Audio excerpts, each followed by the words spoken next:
This episode of Wanging On is sponsored by Saley. Now, Graham, how much do you use your phone on holiday when you're abroad? Well, due to my marital situation, I'm often looking for vegan restaurants. Ah, yes. So phone is very, very handy looking for those. So is divorce. Divorce lawyer in Barcelona. And with Saley, you get instant, safe and secure internet access upon arrival at your destination. No more running around looking for Wi-Fi, swapping international SIM cards, or having to pay extortionate roaming fees. Oh, I dislike fees at the best of times, let alone when I'm roaming. Not only that, but Saley has built-in cybersecurity features such as web protection and ad blockers, which protect your privacy whilst you're online. Nice peace of mind whilst you're on your travels. You know what? I'm not going to pretend to understand any of what that means, Graham, but if it gives me some privacy on holiday, then I'm in. Hey, here's the other thing. Yeah. It's so easy to set up. You simply download Saley in the App Store or scan the QR code on screen. Purchase data for your destination and switch it on when you land. And remember to use code Wanging On, all one word, at checkout to get 15% off your first purchase. The details are in the podcast episode description box. You're going, bye, off from my gay time, and I'm sat at home, watching Dickinson's Real Deal. Sounds like you got the better deal. Why are we so hopeless?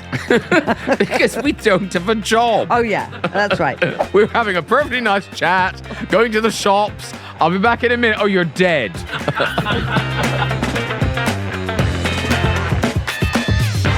Why, hello there, and welcome to this week's Wanging On with me, Graham Norton and Maria McErlane. Hello. More crumbs of advice from people's pressing life dilemmas. Yes, I know, we do try. We do try, even on a bank holiday weekend. I know, it's been quite a nice weekend, hasn't it? Ish. I knew you would say that. I'm not committing. I can tell. No, I've had a nice bank holiday weekend. I'm glad, Don't ask me what I've done. I'm glad you've had a nice holiday. Now, so, because I know nothing. Yeah. Is Lent before Easter or after Easter? Oh, you heathen. It's before. It's the 40 days running up to... Oh, so Lent's over. It's over. Oh, thank goodness for that. Easter Sunday, we rejoice with eggs. Oh. Because that's why a lot of people give up chocolate for Lent. And then on Easter Sunday, they eat 6 weeks worth of chocolate and have to go to hospital. That's just me, obviously. Yeah. Oh, I'm glad you explained that tradition. Yeah. No, Lent, you have to, it's when Jesus went out into the desert. When you were a proper little Catholic, did you have to do your Lent as a child? Yes. And what we did, I was the youngest of 3 daughters. And so we had to give up, not sort of anything like chocolate, we had to give up some time of sleep. So we had to get up and go to mass before school. Were there no social services back then? Every day. No, there weren't.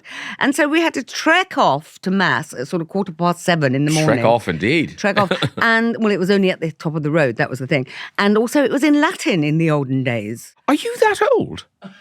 I mean... I thought masses stopped being in Latin. When did you think that happened? Well, before you. Yeah, I actually was one of the people that stopped them doing it in Latin. Yeah. By shouting out, shut up, I don't know what you're talking about. No, it was literally only 3 of us, me and my 2 sisters, Teresa and Claire, Catholics' names, obviously saints' names, and Mrs. Williams, who went every day. And she just used to be in silent prayer the whole time, so you couldn't even speak to her.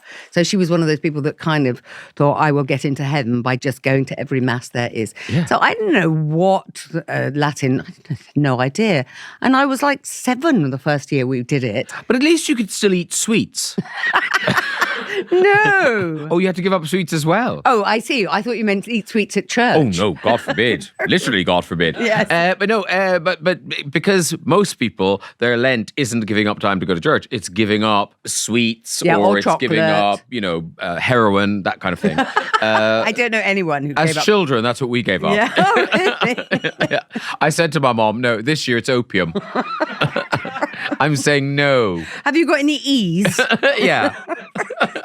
I mean, I'll still do spliff, but no heroin. I kind of think that, how was I that old? I think the church was very late in changing to English. I'm going back to how old am I to have a Latin mass. Do you think it was the last chapel in Britain to still be doing it in Latin? I don't know. Was it one of those renegade chapels with the very kind of harsh guys? Because How can it be a renegade? It's Catholic. The whole world was Catholic because to me. after they changed it and said, "Oh, all right, you can understand what's going on if you want to." Oh, you mean after the Reformation? No, it wasn't the Reformation. What are you talking about? It was called the. What was it called when they made it all English? I don't know. It wasn't. The Reformation was the Protestants. Yeah. This was. It was it was something that happened at the Vatican. That was some agreement they did. And they, anyway. I think what we've proved in this conversation is that we know nothing. Well, a little knowledge is a dangerous thing. Yeah. There was a mad priest in Spain. Oh, yeah. Who went, "I've learned that Latin. I'm not going to stop." And they had to kind of make, okay, you're over there now. But people, they liked not knowing what he was talking about. So they would still go to the Latin one. Yeah. I think some people actually did learn the Latin as well. I mean, you know, if you were training to be a priest, as I like to call it, when at the seminary where you train, then you did have to kind of learn Latin. Urbi et orbi, is that Latin or Italian? Say it again. Urbi et orbi. It's something to do with the Pope. I think that sounds like Celtic to me. No, it wasn't Irish, for sure. It's either Latin or Italian. Urbi et orbi was a thing, we used to be on telly. The Pope would come on telly and do it. I think it might be an Easter thing. Maybe it's the Italian. Maybe Urbi et orbi is happening right now. What's time flies in Latin? Tempus fugit. Thank you. And let's do an easy one. Seize the day. Feci. Carpe diem. Oh, carpe diem, of course. What's yes. feci? Well, that's just telling you to fuck off. I'm bored. I'm bored of answering. I'm bored of translating Latin. Shall we get on? Well, tell you what we can indulge in. We can indulge in some dilemmas, and there's one in our very near future. Wangers rejoice. You can watch us on your TV. Hooray! If you have a smart telly, you can go to YouTube or Spotify and search for Wanging On. Yeah, it's great. You can find our full episodes, all of them. So you can binge them all, or you can watch us weekly, like a normal person. This is the brave new world of visualized podcasting, Maria. I am all over it. Stream Wanging on your smart telly now. Maria, Yes? please open the envelope. Thank you very much. Tempus Please, fugit. please read me a letter. Carpe diem. Dear Graham and Maria, I long for a short letter. Can I just say that? I long for a short letter. They're all pages long. Yes, give up ink for Lent. Give up typing unnecessary words. Dear Graham and Maria, in 2025, I married my partner of 25 years and the father of our children. I'll cut to the chase, if only you would. We are quite open to a variety of sexual experiences in the bedroom with each other. We're glad it's a long letter now. Now we're invested. Right on. Throughout our relationship, we have discussed whether or not we would like to get more adventurous with other couples, but we never have. We have discussed the fact that realistically, we prefer a monogamous relationship as trust is very important to us. Moving forward to being married for only a few months, and now my husband drops into the convo that he would like to experience gay sex. Jaw on the floor. I mean, my eyes popped out of my head like, what the actual F? Am I stupid or naive? I mean, he wouldn't even let me put a butt plug up his bottom before now. Talk about oversharing. How was I supposed to see this coming? I want to scream from the rooftops, but also I'm mortally embarrassed and now feel slightly trapped. Help my little English, slightly prudish brain navigate how I best approach this so as not to distance him and potentially turn him to more nefarious ways of exploring his sexual desires.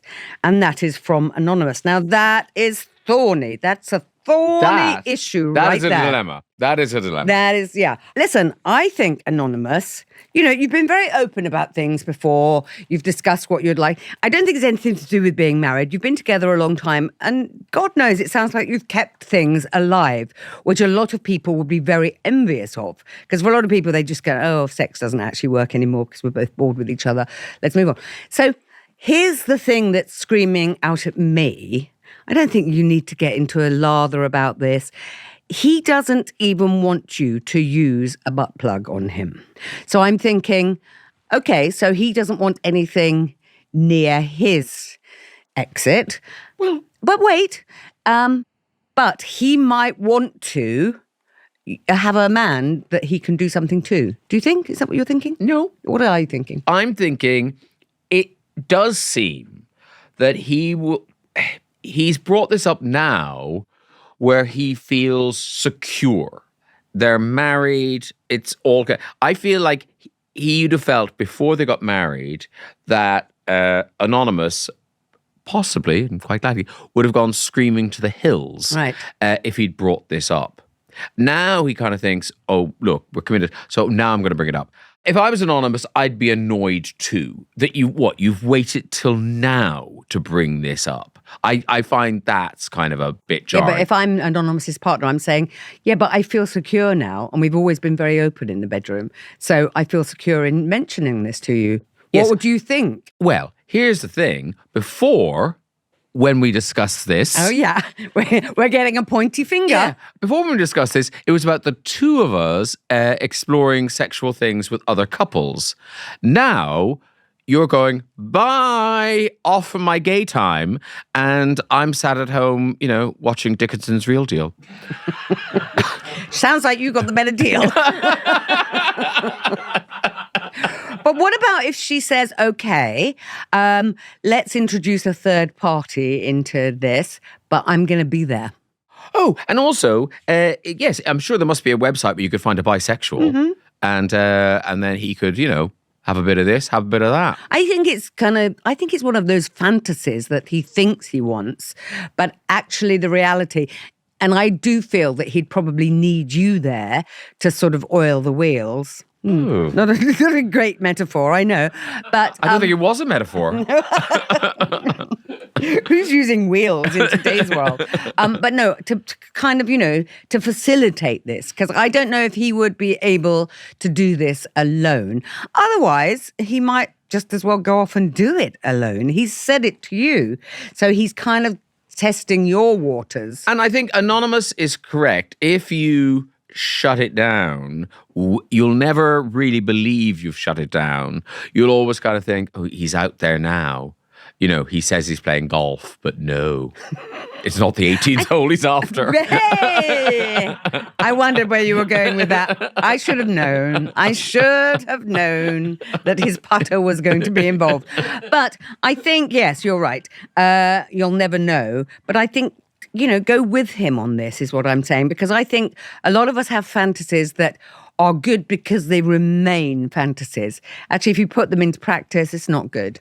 I'm struggling here because you're kind of thinking, whatever happens, it has the potential to just throw a hand grenade into this relationship. They've been together now a long time, though. Yeah, but this is different. And I feel like maybe they really should seek professional counselling, because I think a couples counsellor might be able to navigate this in a way that we really can't. But no, because I was thinking... I quite like our role-playing, though. Yeah, no, but I'm thinking, like, what she could suggest they watch gay porn while they have sex, or... I just don't know. Or you take a leap of faith and say, all right, off you go. And you know that thing, if you love something, let it go. And you hope that he comes back and goes, well, I tried that. It wasn't very good. Yeah. Yeah. I didn't like it. But she's frightened that he might like it too much. Well, it's just so strange that after all this time and all the very open conversations they've had about swinging and... But also now she's gone a bit prudish about it, the whole thing, just because he's mentioned gay sex. You've mentioned lots of things before. Yes, but they were different because she was very much involved with it. They were sharing fantasies and they were coming to the same decision. Actually, monogamy suits us. All that stuff sounds very exciting, but... bottom line is we're quite prudish. We like our trust. We like our monogamy. He's now going, I know I said that, but... I just thought of something. Yeah, if you could sit there for, I don't know, an hour and I'm back. Yeah. Shall we? I mean, I think you're right. I think they need to go and see a counsellor together to kind of navigate this without anyone feeling hard done by. Because it has the potential to absolutely destroy this relationship. Yeah, or it could go very smoothly. However, let's see what the Wangers have to say. I dread to think.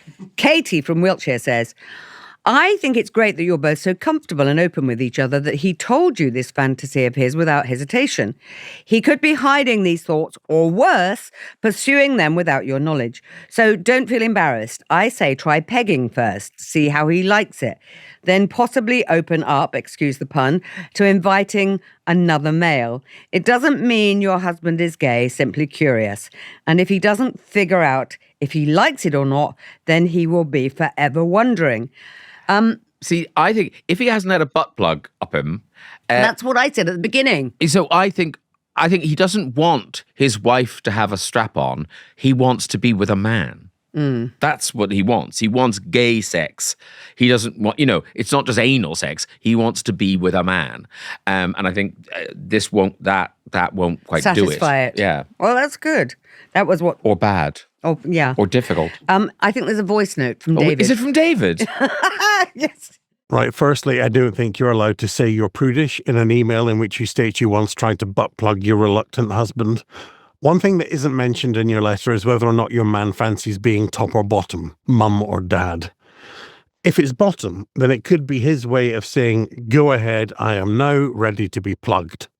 If it's top, then it could be his way of saying he wants to wander down an alternative avenue with you, if you know what I mean. Thank you, David. I'm sure they've tried the alternative avenue together. Yes, it sounds like, yes. 25 years, Yeah. he'll have wandered down that avenue at some point. Yeah, and I actually think you're right, Graham. I think it's the whole gay experience he wants.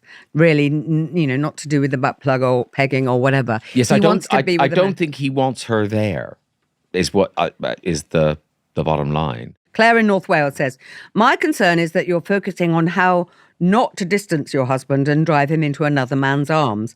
I have massive sympathy with someone who has had to conceal their sexuality for any reason, and obviously equal sympathy for their partner who was unaware of their desires. But please remember that gay or bi men are still adults who have free will and can take responsibility for their actions. Whether your husband acts on these feelings or not, you are not turning him to nefarious ways. He might need some support to explore how he feels about his attraction to men and some patience while he works it out. But should he decide to act on it, you will not have driven him to anything. What about her feelings? Yes, I mean, here's the thing. What is it? What does she say? The thing about conceal their sexuality. Yeah. They've been together for 25 years. So there were 25 years ago, it people sounds like could be he gay. hasn't concealed anything, though, because they've been so open in the bedroom. But this is the first mention Of this, which is kind of, I'm slightly baffled by it. It is weird that I feel it's something to do with being married. He suddenly feels like that stability and that security has given him permission to open this particular can of worms. Or he's panicking and thinking, oh my goodness, I'm married now, that's it forever. But they have kids together. Yeah. They're so together. They're so committed. I think, and also not just that, they have chosen over 25 years of talking about what sexy adventures they get up to. They have chosen monogamy. It was they weren't have forced a family meeting and get the children involved. I'm joking. Kathleen in San Diego says, this is more common than you think, just not openly discussed as, say, a woman making out with her college roommate.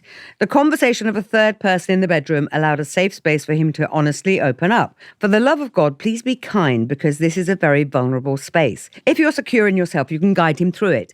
It's a weird space for you, but I found it to be beautiful at the same time. One thing I did was I went to a gay bar with my partner so he could explore the energy and flirting in a safe environment. My partner's behavior told me everything I needed to know.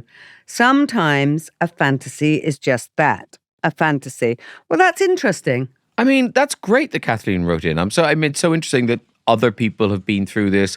They've been there. Yeah, and I think, as she says, it's more common than you think. Yeah. And I think the whole kind of, I'm freaked out is not working here because you've had a different relationship thus far. So I think take a leaf out of Kathleen in San Diego's book.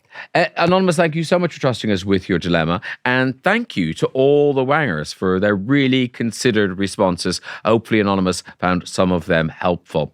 In just a moment, another dilemma. This episode is brought to you by Tilda Rice, the UK's biggest rice brand. Now, Maria, the working week can be so busy, and sometimes we can rush through dinner or get stuck in the same mundane mealtime routine. You are so right, Graham. But I try and remember to make a bit of an effort to really enjoy dinner time. Sit at the table, maybe light a candle, feel a bit lonely. I thought I smelled something. That's it. Sometimes treating yourself just means using the best quality ingredients, and great quality rice can make a huge difference to your favourite dish. Tilda ages its basmati for up to 18 months, meaning the aromatic grains cook up all fluffy and separate. I mean, I am salivating just imagining it, Graham. It's that kind of care that makes Tilda award-winning. Yeah, their pure basmati rice, fragrant jasmine rice, and their pure brown coconut and pilau steamed rice have all won the Great Taste Award. Great Taste Award. Yes. Well, talk about options, Graham. Tilda offers so many grains and flavours suitable for all sorts of occasions, whether you're making your favourite chicken and rice bowl, enjoying a fake away, or using up leftovers. Make an effort with dinner time tonight. Live like you mean it with Tilda Rice. Maria? Yes. Another envelope. An envelope, I say. Oh, I'm very busy today, Graham. Oh, please. I've got things to do. The format relies on it. Yes, you sounded like Moira there from Schitt's Creek. The format relies on it. Oh, poor Moira. Lovely Bye-bye. Catherine I know. O'Hara. Gorgeous. Okay, letter number 2. Dear Graham and Maria, this year I've stepped into my first management role and I'm struggling with how to handle my second in department. He's well liked, but he works slowly, lacks drive and doesn't meet the expectations set by me or my line manager. I've been told I need to be firmer and manage him more assertively. My concern is reputation. I'm new, I don't have many friendships yet, and I don't want to be seen as the arsehole boss for asking someone to meet what feels like the bare minimum, especially since he is so beloved by the rest of the staff body for being, in inverted commas, a nice guy. I've always worked independently, so managing someone who isn't pulling their weight is well outside my comfort zone. How do I hold him to account without damaging relationships or my standing with colleagues? And says, thank you, and that is from Harvey. Well, Harvey, presumably, when you took this management role on, you knew that you were going to have to manage, in inverted commas. And that means, you know, if somebody isn't pulling their weight, then you have to chat to them. I think your concern about reputation, it's like maybe this is a test for you to see how you do this, to see how you manage it. Because if you're in management, you have to manage, you have to have difficult conversations with people. So I would say it's not a public thing, but you have to call in this person for a meeting and say, I'm really sorry, but you're not making the targets that we've set you. And I don't know if it's because you're taking it too slowly, or you're finding the assignment. You can tell I haven't worked in an office. Ever. Or you're finding the assignments too difficult. Yeah. But basically, please be my friend. I don't want to be unpopular. Just buck your ideas No, up. you can't say that. Please like me. I know. I was joking. For the last bit, I was joking. I had quite a lot of confidence in the first Yeah. bit of what I was saying. But then I realised I have really no experience of office life. Look, Harvey said yes to this promotion. Yeah. And part of being a manager is you're not everyone's friend. And you are slightly isolated and you're slightly out of the loop. And it'll never be the same again, Harvey. That's what you agreed to. And you're being paid a bit more than everyone else because that is the job you've got to do. So I don't, you haven't made any friends yet. It will happen. Or it won't. And no one's paying you to go there to be people's friends. No, They're asking you to sorry. manage things. So, but equally, you don't have to do this in a horrible way because it sounds like you're not being unreasonable. Your manager isn't being unreasonable by noticing this guy isn't pulling his weight. And here's the thing. Everyone in that office, if you guys know that he's not pulling his weight, everyone in that office knows he's not pulling his weight. So they must be expecting this day to come. Yeah. Now, they like him. So, He's a nice guy. he's a nice guy. They like him. But equally, they're all at work. if it was just fun, they'd show up for no money. They're being paid to be there to do things. He's not doing the things. So if you're Harvey and I'm the one who's not pulling the weight, what am I coming into a meeting with you? What are you telling me? I think I'm going to go and Do it. Well, this is difficult. This is difficult. Thank you. Yes. But it's been brought For me too. But it's been noticed. It's been noticed not just by me, but actually by Beryl and Frida, the main bosses. Oh, yeah. That you. They in ABBA. Yeah, they are. They are. Yeah. And they've noticed that you could be working a little harder. Things we asked you to do, they're arriving late. So I'm afraid. Yeah. One, I'm asking you to work harder, but also this is a verbal warning. I'm afraid I've been asked to give you this. And next time it'll be a written warning. And then you're unemployed and your children won't eat. Anyway. Thank you. Merry Christmas. Fuck you, Harvey. I'm glad we've had this chat. That was textbook. I mean, we can do a training course. I felt you started well, you slipped up in the middle and went a little bit apologetic, and then you were good with formal warning. I thought that was good. Well, I mean, there has to be some repercussions here. You can't continually go, buck your ideas up, man. You've got to go, now I'm saying buck your ideas up or else. And, like I say, you're not this guy's friend. You like him, but that doesn't mean he's good at his job. Let's do that for every problem. Let's reenact every problem, shall we? The solution. Maybe not the last one. What, the pegging one? Yeah. I so want to do the pegging one. Please let me do that to you. Shall we see what the Wangers have to say? To this one? Yeah. I mean, Wangers probably have jobs. So they may be a little more qualified to advise I feel Harvey. Our office skills are really very, very poor. Ken in New South Wales says, forget about trying not to be the arsehole boss. Like ATM machine or PIN number, arsehole boss is a bit of a redundant term. If you are the boss, you're an arsehole. Yeah. That is your job.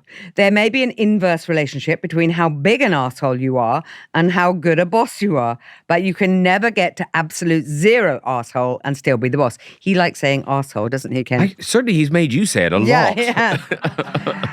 Even more than the first problem. When I really thought it would have come up more. I know. I was very disappointed. I'm glad we've made up for it, frankly. Your reputation will suffer more if you can't handle someone who is not pulling their weight. As long as you're respectful and fair to your underlings, your reputation and standing will be okay. Thank you, Ken. Too many arseholes, but Ken's right. Yeah. He's absolutely right. He is absolutely right. Oh, I don't know why I'm putting that way. There's more things. Hanny from Austria. Austria now. Says, nothing gets rid of a good team member faster than having to tolerate a bad one. I'm sure there are more team members who are also nice and pull their weight, maybe even go above and beyond. Focus in on encouraging the people that are doing well. Give them something that supports their behaviour. Money works best, like a bonus. Then find tasks more suitable for Mr. Nice Guy and watch the crowd pull up his performance to match theirs. Let the group dynamics do the work for you. That is brilliant, Hanny. Hanny's like a savant. I know, really, That's right? Incredible.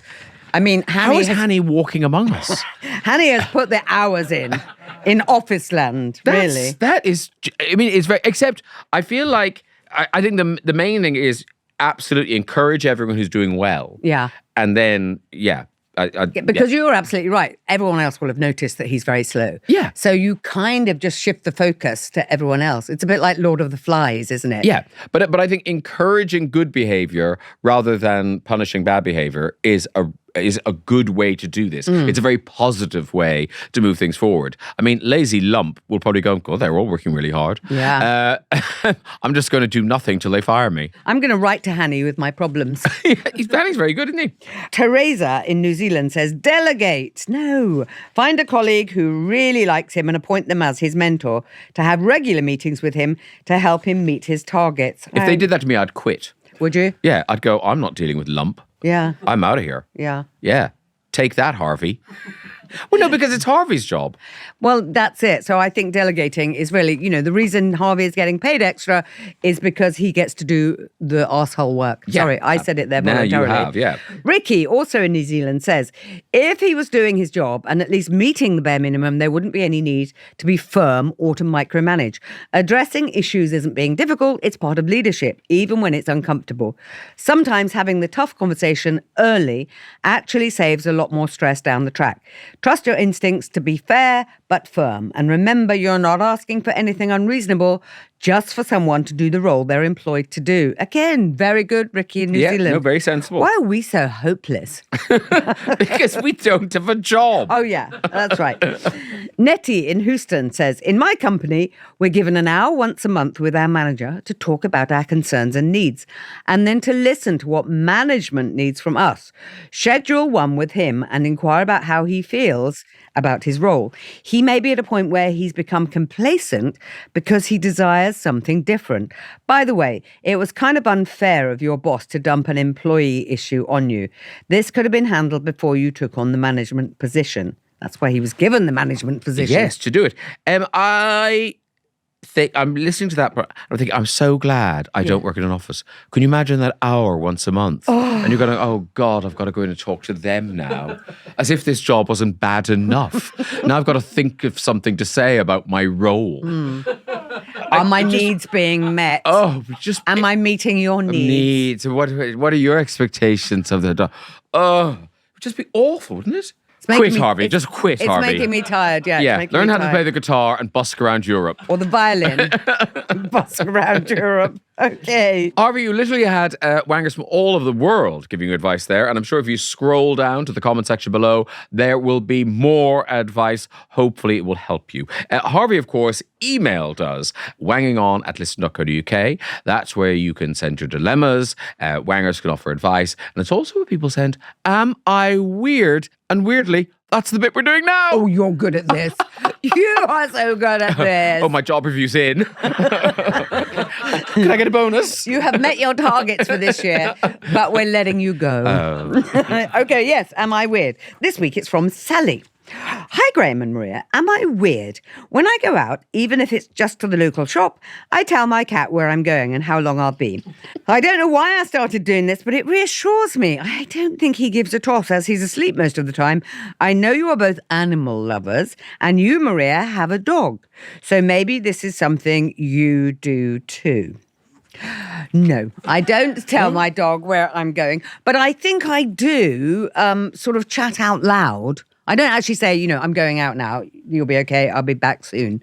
Don't pine or don't bark. But sometimes I go, well, I suppose we better get you some food.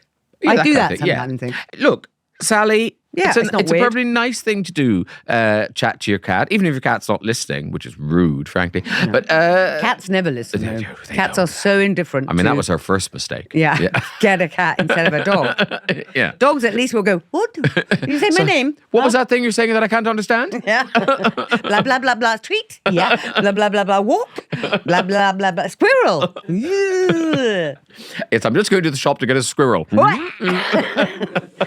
You're not weird at all. I think it's very sweet. You might be a bit lonely, but there you are.